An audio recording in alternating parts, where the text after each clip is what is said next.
aka Lost Lady is what I call her. They also all love you. The biggest thank you, though, goes to you guys, the class of 2019. This is an honor and a first for me. I never thought I would be up here speaking to 500, 1,000 people. So I do have to take a selfie right now.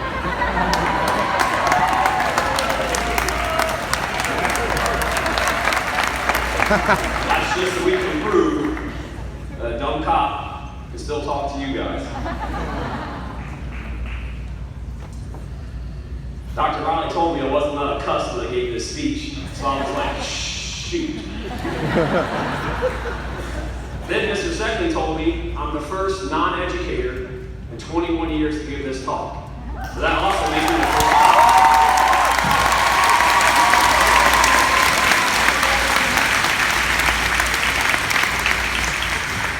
First, let's give a hand to everyone I mentioned, because without the teachers, the staff, the counselors, the administrators, we all wouldn't be where we are right now.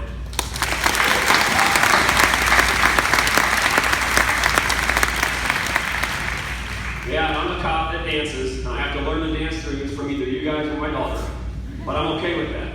I'm also the goofy guy, and I'm okay with that too. It's hard to believe that I sat where you guys were 21 years ago. And sorry, but damn, I feel old. And if I'm old, Dr. Riley, I know you feel old.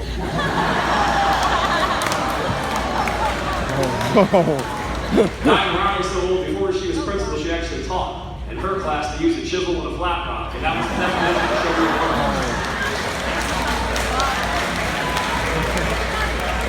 You guys know I walk around the school a lot. I sit up on the bleachers, or benches up front near the upper gym. I know Coach West is probably watching. Can you stop wearing those medium shirts you wear all the time? I can see your heartbeat.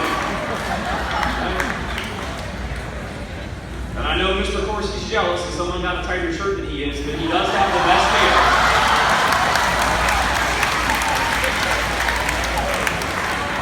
I mean, Mr. Corsi does have the best hair, and I'm pretty sure he uses a flat iron and a blow dryer, if you know what I'm talking about. Now, Mr. Alcott, on the other hand, he's letting his hair grow out. He looks like a chia pet right now. And Mr. Pancras, where you at? Oh, you're in the back. You know that man goes through a lot of hair gel because his hair is always perfect, combed over right to the side. All right, let's get back to this. I'm almost 40 years old, and I'm looking at a great group of young adults that are going to do amazing things. But I want to tell you a story about myself. I basically failed out of UNC Greensboro and decided to go to Nova. Their football team is still undefeated, by the way, if you all didn't know that. So I'm sitting in a business class with my friend Mark, and I see this girl walk in, and I swear it looked like the lights got a little bit brighter, and I heard this sound. I started swelling like Mr. Roland does when he walks down the halls. And I'm pretty sure right now Mr. Roland's right guard deodorant has turned left. Go back to my story. I tried to tell my buddy, hey, look at this girl, and he was already looking at her. I said, I saw her first. I knew how to talk to her, and we didn't have Snapchat, Instagram. We actually got to go over and talk to her. When a dumb guy like me, it was hard to talk. It took me about 2 weeks, but I finally got behind her and her friend. Now, I'm not a creeper or anything, but I was leaning forward in my chair to try to listen to what they were talking about. And they were talking about this 90210 show. And I hear, yeah. So I went home, I had to set the VHS tape up. We didn't have DVR on demand, so it was hard. I watch it, and I go back to class. And I'm sitting in class, ready to tell her that I saw Brandon and Kelly break up for probably the 4th or 5th time, or whatever happened. And there's only a few minutes left, and her friend hadn't started talking about the 90210 episode. So I was like, are you kidding me? So I asked her, did you watch the 90210 episode? She says, no, I went to the gym. I said, oh. But that got my foot in the door. So then I asked her, would you like to go out to lunch? And she said yes. We started dating. And let me tell you this, in a relationship, there's always a settler and a reacher. And if you're in a relationship right now and you don't know if you're the settler or the reacher, you're the reacher, trust me. And for a big nose, goofy guy like me, I was definitely reaching. I was jumping. And for Jennifer, 20 years later, she's my beautiful wife and has blessed me with 2 great kids. She's the strongest person I know.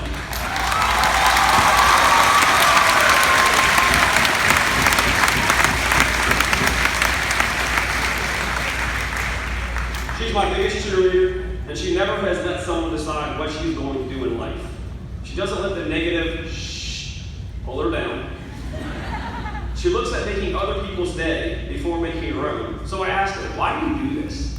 All the time, go to the Chick-fil-A drive-thru, she'll buy somebody's breakfast or lunch, or we're out, and she'll do something. And why do you keep doing this? And she said, if it makes them happy, then my bucket is filled.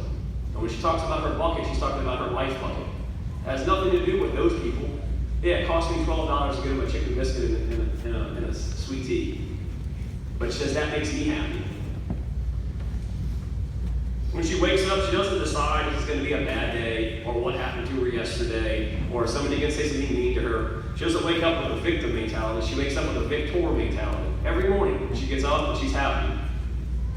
She says, you decide when you wake up how you're going to live and love that day, because tomorrow is not granted. Harvey Ford said, if you think you can, or you think you can't, you're right. I'm looking at a group of kids right here that are adults that think they can. Life is like snapping your fingers. One day you're here, the next day you're talking to the class of 2019. We live in a fast-moving area. Take time and slow down. I don't do that enough. I'm always chasing that dollar. That's why I work a lot of overtime. Girls' dances, get with the shoot. You guys pay me to be there, but I like being there.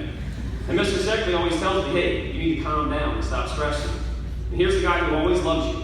He never asks for anything in return. He goes to a lot of school things that he doesn't have to, but he wants to. He also grills out a lot, and most of the time, he pays for it. I always try to give him money, he tells me no. Some of y'all have eaten his food.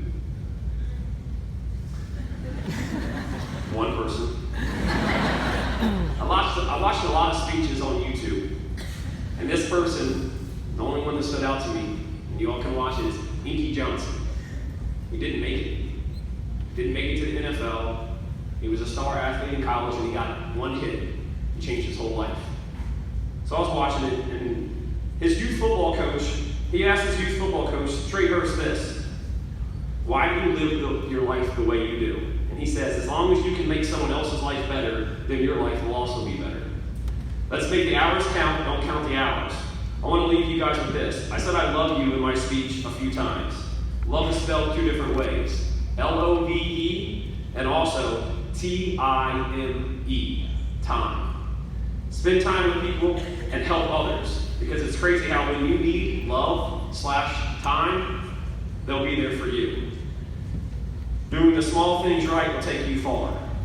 Thank you, class of 2000. And I will be in trouble for this, but I'm doing it anyways. Okay?